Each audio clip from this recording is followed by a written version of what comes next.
할렐루야. 새해가 되고 세 번째 주일입니다. 지난주 주일에는 시편 119편 165절 말씀 통해서 말씀이 우리에게 주는 유익에 대해서 생각해 보았습니다. 하나님의 말씀은 우리에게 믿음을 주고, 하나님의 말씀은 우리에게 영육간의 강건함을 주고, 우리를 구원하시며 우리를 온전케 하시는 것이 하나님의 말씀이다 전해드렸습니다. 오늘은 똑같이 시편 119편 165절을 통해서 그러면 우리는 그 하나님 앞에 어떻게 반응을 해야 할 것인가? 하나님의 말씀을 우리는 어떻게 대하여야 할 것인가? 그 부분에 대해서 생각해 보려고 합니다. 말씀이라고 이야기할 때는 크게 세 가지를 생각할 수 있습니다. 기록된 성경, 하나님의 말씀, 이것이 말씀입니다. 우리는 설교를 들으면서도 말씀 듣는다라고 이야기하니까 설교도 말씀으로 볼 수 있습니다. 그리고 또 우리는 개인적으로 기도를 하거나 일상 가운데 하나님의 음성, 성령의 음성을 들을 때도 있습니다. 그것도 하나님이 나에게 말씀하셨다라고 이야기를 합니다. 그런데 이 세 가지를 다 말씀이라고 하지만 똑같이 대해서는 아니 됩니다. 기록된 성경 하나님의 말씀은 우리가 무조건 받아들여야 돼요.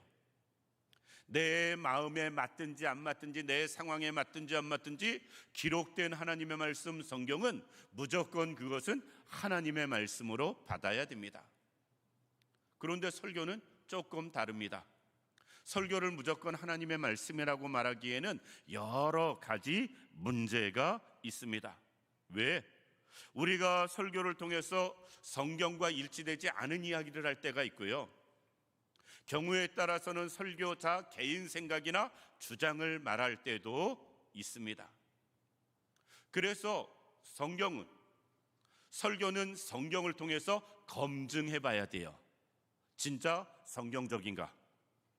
설교는 정말 성경적인가? 하나님의 뜻에 맞는가? 하나님의 방법에 맞는가? 우리가 설교는 검증해 봐야 됩니다. 말씀을 통해서. 또 우리가 성령의 음성을 들었다, 내가 이것을 통해서 저것을 통해서 하나님이 나에게 말씀하시는 것을 느꼈다, 깨달았다 라고 이야기할 때 죄송하지만 그것도 검증해 봐야 됩니다. 자기 기분에 취해서, 자기 감정에 취해서 우리가 하나님의 음성이 아닌 사단의 음성을 착각할 때도 있을 수 있고요, 사람의 말을 또 착각할 때도 있습니다. 하나님이 나에게 정말 성령을 통해서 여러 가지 상황을 통해서 음성으로 말씀하셨다라고 느낀다면 그것도 성경을 통해서 검증해 봐야 됩니다. 하나님이 말씀하실 때 그런 방법으로 하시는가? 하나님이 말씀하시는 뜻, 그 말씀하신 내용이 성경적인가? 검증해 봐야 됩니다. 우리가 검증을 해야 되는 설교나 또는 내 개인적인 체험 상관없이 기록된 성경은 오직 하나님의 말씀으로 받을 수 있길 원하고요, 설교나 또 생활 가운데 나에게 주시는 성령의 음성 또한 잘 검증해서 하나님의 말씀으로 우리가 깨닫는 것들은 온전히 그 말씀을 바르게 대할 수 있는 우리들 되기를 원합니다. 성경을 보면 하나님의 말씀을 대할 때 사람들이 다 다르게 대합니다. 우리가 잘 아는 대로 유대인들은 예수님이 말씀하셔도 예수님의 말씀을 하나님의 말씀으로 받질 않아요. 자기들의 전통에 맞나 안 맞나를 비추어 보고요, 그리고 율법에 맞나 안 맞나를 비추어 봅니다. 그래서 예수님을 거부한 이유가 유대인들이 어디에 있느냐? 자기들의 전통에 안 맞아서 그래요. 하나님의 말씀을 전해도 하나님의 말씀이 기준이 아니고 자기들의 전통이 기준이다 보니까 유대인들은 지금도 예수님을 못 믿는 모습을 보게 됩니다. 사도 바울이 아덴에 가서 복음을 전할 때 아덴 사람들은 하나님의 말씀, 저 사람이 무슨 얘기 하나 들어보자 라고 말씀은 듣습니다. 그런데 철학적으로 그것을 해석을 하고 받아들여요. 아덴 사람들은 하나님의 말씀을 하나님의 말씀으로 기준해서 받아들이는 것이 아니라 철학적인 학문으로 접근하다 보니까 그들이 그 복음을 통해서 하나님의 은혜를 경험하지 못하는 모습을 보게 됩니다.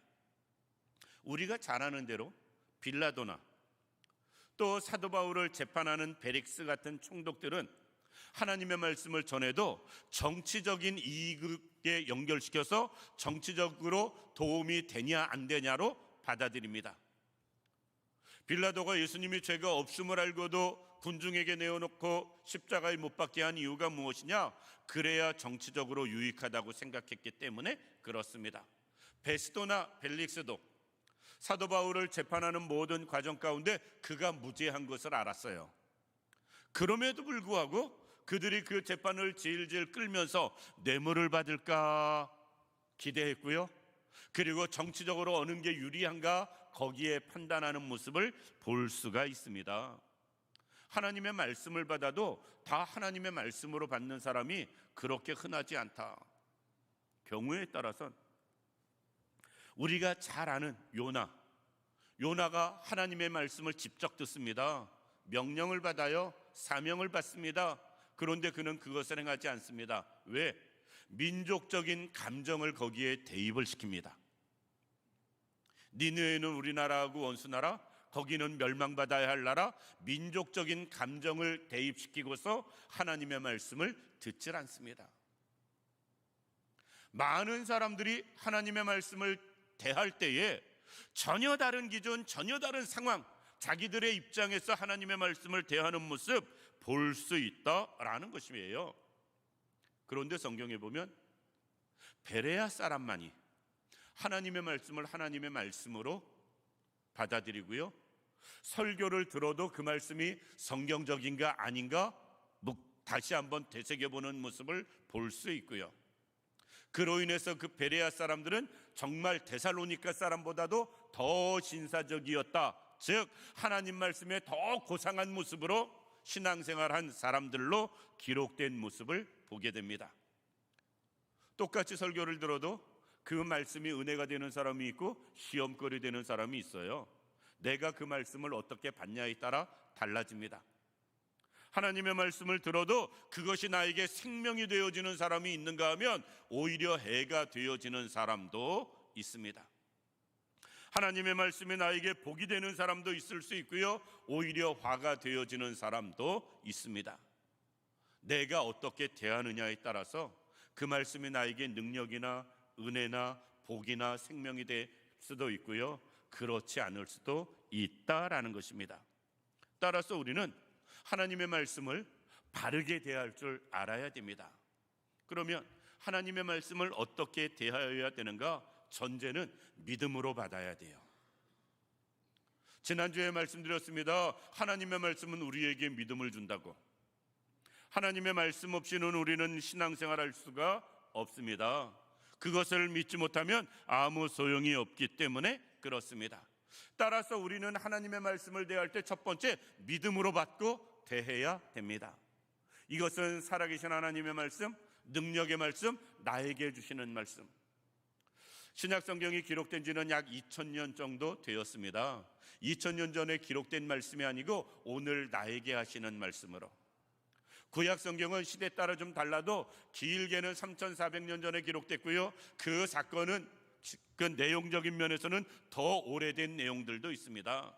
그 시대에 이스라엘 백성들에게 주신 말씀이 아니고 오늘날 나에게 주신 말씀으로 우리는 받아야 되고 믿어야 됩니다. 그리고 성경은 기록된 책에 불과한 것이 아니라 살아계신 하나님의 말씀으로 지금도 능력 있는 말씀, 그대로 되어지는 말씀으로 우리가 믿어야 되고요, 그렇게 받아야 됩니다. 먼저 우리가 하나님의 말씀을 어떻게 대하느냐? 믿음으로 받고 대할 수 있는 우리들 되기를 원합니다.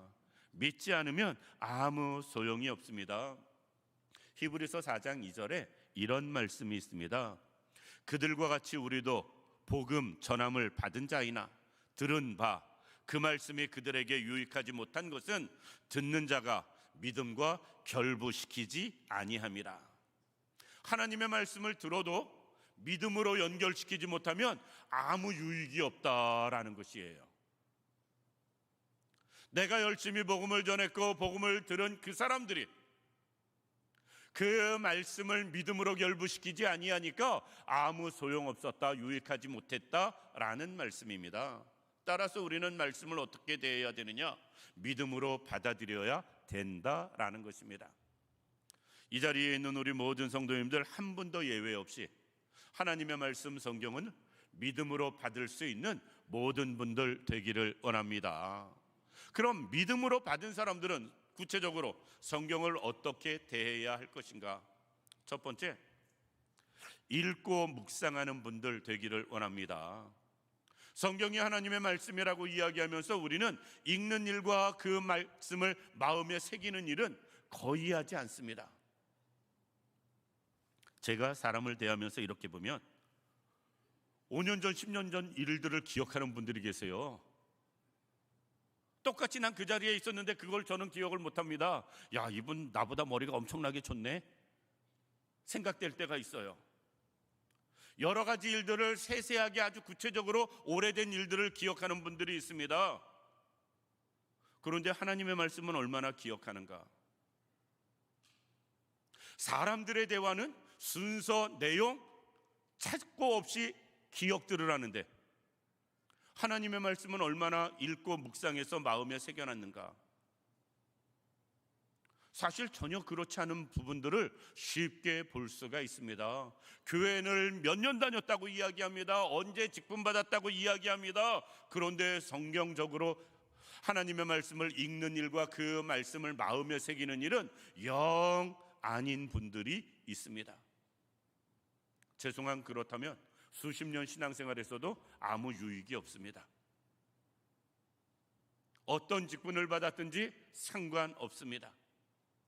우리가 정말 말씀을 하나님의 말씀으로 믿는다면 그 말씀을 읽는 일과 묵상하는 일에 힘쓰는 사람이 되어져야 됩니다. 시편 1편에 보면 복 있는 사람은 이라는 말씀으로 시작하면서 그 말씀을 주야로 묵상하는 자다라고 말씀하고 있습니다. 누가 복이 있느냐? 그 말씀을 늘 주야로 시도 때도 없이 상관없이 우리가 읽고 마음에 새기는 사람들, 그 사람들이 복 있는 사람이고요, 그 사람들의 신앙생활 잘하는 사람들이다라는 것입니다. 웃자고 하는 이야기겠지만 어느 글을 읽다 보니까 이런 글이 있었습니다. 어느 장로님이 사업하는 분인데 자기가 스스로 생각해 보니까 너무나 성경을 안 읽어요. 그래서 각오를 합니다. 성경을 읽어야지. 나는 지금부터 무조건 밥 먹기 전에 성경을 한 장씩 읽고 밥을 먹는다. 식탁에서 작정을 합니다. 그리고 그것을 실천을 해요. 이분이 어느 날 출장을 갑니다. 나흘간의 출장을 가는데 성경을 놓고 갔어요. 성경을 가지고 가지 않았으니까 읽을 길이 없는 겁니다. 이 장로님이 고민을 합니다. 그냥 먹을까? 밥을? 그래도 하나님 앞에 작정을 했으니, 성경을 읽은 다음에 밥 먹기로 작정을 했으니 내가 읽은 다음에 먹어야지. 근데 성경이 없어서 읽질 못해요. 나흘 동안 쫄쫄 굶습니다. 출장 모든 업무가 끝날 때까지. 이분이 끝나자마자 집에 오면서 들어가면서 이야기합니다. 내 성경, 내 성경, 내 성경. 그러면서 내 밥, 내 밥, 내 밥. 왜? 성경을 한 장 읽어야 밥을 먹을 상황이니까 빨리 성경 읽고 밥 먹으려고 내 성경, 내 밥 해가면서 성경을 읽고 밥 먹었다라는 글을 보았습니다. 그게 실제인지 그냥 이야기인지는 모르겠습니다. 그런데 우리가 그랬으면 좋겠어요. 하나님의 말씀을 그렇게 읽었으면 좋겠습니다. 그리고 묵상했으면 좋겠습니다. 우리가 그래야 그 말씀이 하나님의 살아계신 말씀이라고 인정되는 것이고요, 그렇게 말씀을 읽고 묵상하는 사람이 그 말씀을 믿는 것이에요. 하나님의 말씀이라고 이야기하면서 믿는다고 말하면서 우리가 그 말씀을 그 정도도 안 읽고 생활하고 마음에 새기지 않고 살아간다면 뭐가 문제도 문제인 것이 분명하다. 우리는 꼭 하나님의 말씀을 늘 읽고 묵상하며 살아갈 수 있는 우리들 되기를 원합니다. 두 번째, 우리는 하나님의 말씀을 듣고 행하는 사람 되어져야 됩니다. 읽는 말씀은 기록된 성경이라면, 듣는 말씀은 설교라면 라고 말씀드릴 수 있습니다. 하나님께서는 설교를 통해서 성도들에게 이야기하고요, 이 시대에게 말씀합니다. 사단은 그것을 잘 알기 때문에 우리가 예배드리는 것을 방해하고 설교 듣는 것을 방해합니다. 여러 가지 예배 시간에 참여하지 못하게 하고, 참여했을 때는 여러 가지 피곤함과 딴 생각과 진지하지 못한 태도로 예배 끝나게 만드는 모습들 볼 수가 있습니다. 우리는 이 예배 때 하나님의 말씀을 집중해서 들을 수 있기를 원합니다. 그리고 그 말씀대로 행하며 살아갈 수 있는 우리들 되기를 원합니다. 가능하면 토요일 날은 피곤하지 않도록 주일 때문에 일찍 쉬는 분들 되기를 원하고요, 주일날 예배는 온전히 맑은 정신으로 제대로 드릴 수 있는 우리들 되기를 원합니다. 코로나가 생긴 이후에 극장을 못 가봤습니다. 가끔 극장을 갔었는데, 요번에 신의 악단이라는 영화가 나왔는데, 그 영화 시작에 이렇게 시작을 한답니다. 이 내용은 실화를 기반으로 만들었습니다. 세계 어느 선교 단체가 북한에 재정을 지원하는 2억 달러, 그러니까 한 3천억 정도 되는데 지금으로 지원을 약속합니다. 그 내용이 그거예요. 그러니까 북한에서는 3천억 지원받으려고 할렐루야 했는데, 그런데 자기들이 와서 직접, 그 선교단체가 와서 북한의 교회가 제대로 예배를 드리는지 부흥회하는 그 집회를 공식적으로 참여해봐서 검증이 되면 지원하겠다라고 조건을 답니다. 북한에서는 교회가 제대로 없고 그들이 드리는 예배는 형식과 선전용인데, 그렇게 하면은 바로 들통날 것 같으니까 급조로 찬양단을 만들고요, 그리고 그들에게 강조를 합니다. 그냥 가짜처럼 하지 말고 진짜 니들이 진짜처럼. 그래가지고 생기는 저기가 신의 악단.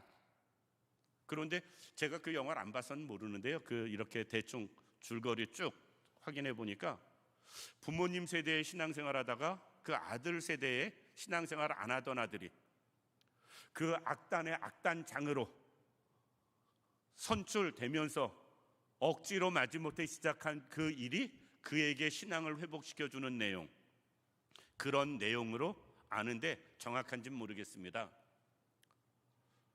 우리가 정말 북한에서 그렇게 형식적이고 상투적인 예배 드리는 교회 말고, 오늘날 우리가 자유롭게 마음껏 예배 드릴 수 있을 때 하나님 앞에 온전한 예배 드릴 수 있는, 하나님의 말씀에 집중할 수 있는 우리들 되기를 원합니다. 전에 영화관 갔을 때 저는 극장에서 조는 사람은 못 봤어요, 영화 보면서. 그런데 예배 드릴 땐 조는 분들이 계시거든요. 우리의 예배가 영화 보는 것만도 못해서 어떻게 우리가 듣는 말씀을 하나님의 말씀이라고 이야기할 수 있겠는가 생각해 보아야 됩니다. 하나님의 말씀을 듣는 일에 집중하시고요, 그리고 듣는 것으로 끝나지 아니하고 그 말씀을 행할 수 있는 우리들 되기를 원합니다. 하나님의 말씀을 우리가 집중해서 들으면요, 하나님의 말씀은 절대 우리에게 어려운 말씀이 아닙니다. 복음적인 내용, 성경적인 모든 것 집중해서 들으면 다 깨달을 수 있는 내용이고 알만한 내용입니다. 성경은 절대 어렵지 않기 때문에 그렇습니다. 그리고 우리는 그 말씀 따라 살고 행할 수 있습니다.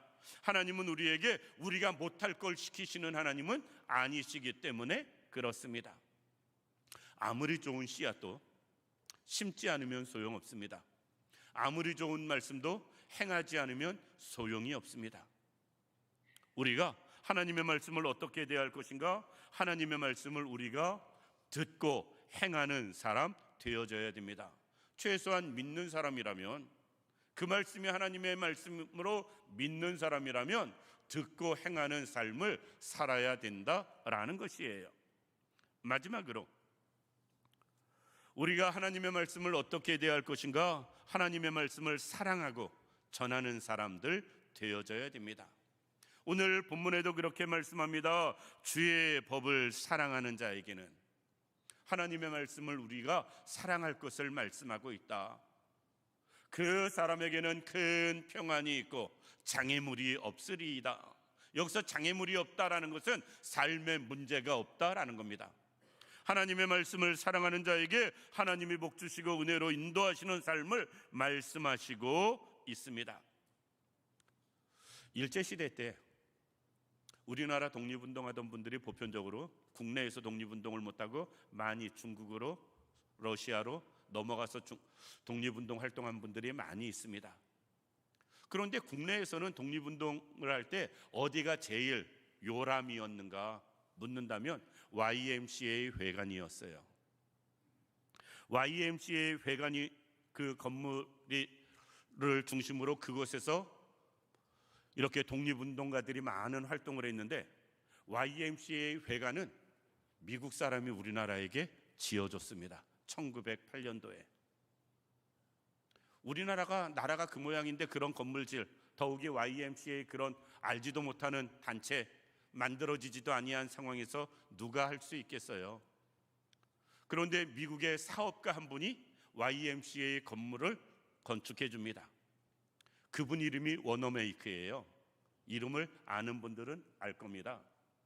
세계적으로 백화점 왕이라고 불리는 사람, 세계적으로 모든 나라에 호텔이 퍼져간 건 힐튼 호텔이라면, 백화점은 워너메이크가 저기 회장으로 있는 그 백화점이 그때 당시에 세계적으로 160개 백화점을 그분이 거느리고 있었다고 합니다. 엄청난 부호겠지요. 그러니 우리나라에 여러 지성인들을 위해서 YMCA 회관을 지어줬다라고 볼 수 있습니다. 그런데 그분의 어린 시절은 부잣집 도련님이 아니었습니다. 아버지가 벽돌공이었어요. 벽돌공장, 쉽게 이야기해서 현장에서 일하는 벽돌공이었습니다. 그런데 그분이, 이 워너메이크가 어렸을 때, 주일학교 다닐 때 교회에서 건축한다고 목사님이 광고를 합니다. 건축을 합니다. 우리가 건축하는데 많은 사람들이 함께 하기를 원합니다. 꼭 헌금이 아니라도 상관없습니다. 건축하는데 필요한 모든 것들을 우리가 힘 모아서 건축합시다. 워너메이크가 어려서 이 말을 듣고 초등학교 다닐 때인데, 아버지가 다니는 벽돌 공장을 찾아갑니다. 사장님을 만납니다. 그래서 요구를 합니다. 사장님, 내가 학교 끝나고 여기 와서 일할 테니까 나에게 품삯으로 벽돌을 주세요. 사장이 보기에 얼마나 그 꼬마가 그러는데 가소롭겠습니까? 또 애가 와서 일을 해봤자 뭘 하겠습니까? 그런데 그 마음이 기특해서 그래, 해봐라. 워너메이크는 정말 약속대로 학교 끝나면 하교하고서 벽돌 공장 가가지고 열심히 벽돌을 날랐습니다. 그러니까 어느 날, 쉽게 여기서 월급날인지 모르겠습니다만, 그 사장님이 이제 됐다, 너 벽돌 네가 가져갈 수 있는 만큼 가져가, 이야기합니다. 아버지를 통해서 엄청나게 큰 수레를 가져오게 하고, 그 큰 수레에 벽돌을 잔뜩 싣고 가가지고 교회 공사 현장에다 갖다 쌓아놓고 그 벽돌도 그 교회를 짓는 일부로 사용을 합니다. 워너메이크는 교회를 지극히 사랑한 사람이에요. 그러면서 그때 그는 나중에 회고록을 통해서 이렇게 글을 씁니다. 내가 하나님께 드리는 기쁨을 그때 처음 맛보았다. 아이가 무슨 헌금을 했겠어요, 그 전에도.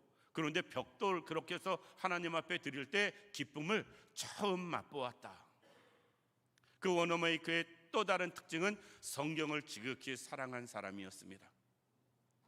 1929년도인가 그가 60세 되었을 때 생일날 잔치를 하는데 기자가 와서 묻습니다. 회장님 쉽게 이야기해서 사업의 귀재인데 투자하는 것마다 다 돈이 되는데 지금까지 가장 잘한 투자가 무엇입니까? 라고 물으니까 그는 이렇게 이야기합니다. 50년 전에 자기 10살 때 $2 75센트로 성경을 샀는데 그게 내가 한 인생의 가장 훌륭한 투자였습니다.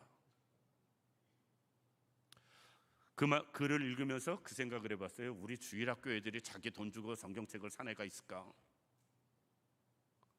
부모님이 사줘도 안 갖고 다닐 텐데 자기의 돈 주고 자기 용돈으로 성경책 산 애가 얼마나 될까?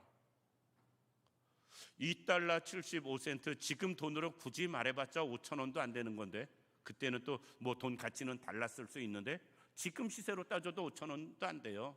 4천 원 정도 볼 수 있는데 그걸로 성경책을 산 게 내 인생의 가장 훌륭한 투자였다. 그 성경을 통해서 하나님의 말씀을 알았고 하나님의 말씀을 통해서 어떻게 예수를 믿어야 되는지, 이 땅에서 어떻게 살아야 되는지, 사업할 때의 정신은 어때야 되는지 다 성경에서 배워서 내가 오늘날 이렇게 살 수 있었으니 가장 큰 투자는, 잘한 투자는 성경을 사는 거였었다라고 고백을 합니다. 그러니 그는 얼마나 하나님의 말씀을 사랑했겠어요. 많이 사랑했을 겁니다. 그렇게 사랑하는 자에게 하나님은 축복하시고 은혜 주시는 모습 볼 수가 있습니다. 우리가 먼저 이 워너메이크처럼 하나님의 말씀을 사랑하는 분들 되길 원하고요, 그 말씀을 통해서 삶의 체험을 경험하길 원하고요, 그리고 그것을 전할 수 있는, 나만 알고 끝나는 것이 아니라 전할 수 있는 우리들 되기를 원합니다. 그러면 우리도 오늘 본문처럼 주의 법을 사랑하는 자에게는 큰 평안이 있고 장애물이 없으리이다. 이 말씀이 우리 삶 가운데도 임할 줄로 믿습니다. 우리 모두가 하나님의 말씀을 어떻게 대할 것인가 믿음으로 받아들이고 읽고 묵상하고 듣고 행하고 사랑하며 전하기에 부족함이 없는 우리 모든 성도님들 다 되시기를 주님의 이름으로 축원합니다. 기도드리겠습니다. 살아서 역사하시는 참 좋으신 아버지 하나님, 은혜와 사랑을 진심으로 감사드립니다. 하나님, 하나님의 말씀 우리가 온전히 믿게 하여 주옵시고 읽고 묵상하고 듣고 행하며 그 말씀을 사랑하며 전하기에 부족함이 없는 우리의 삶이 되게 하여 주시옵소서. 진정 주의 법을 사랑하는 자에게는 큰 평안함이 있고 장애물이 없으리이다 말씀하신 것처럼 우리 인생이 문제는 없게 하시고 은혜는 더해지는 삶을 살게 하여 주옵소서. 하나님이 온전히 함께 하시길 원하오며 예수님 이름으로 기도드립니다. 아멘.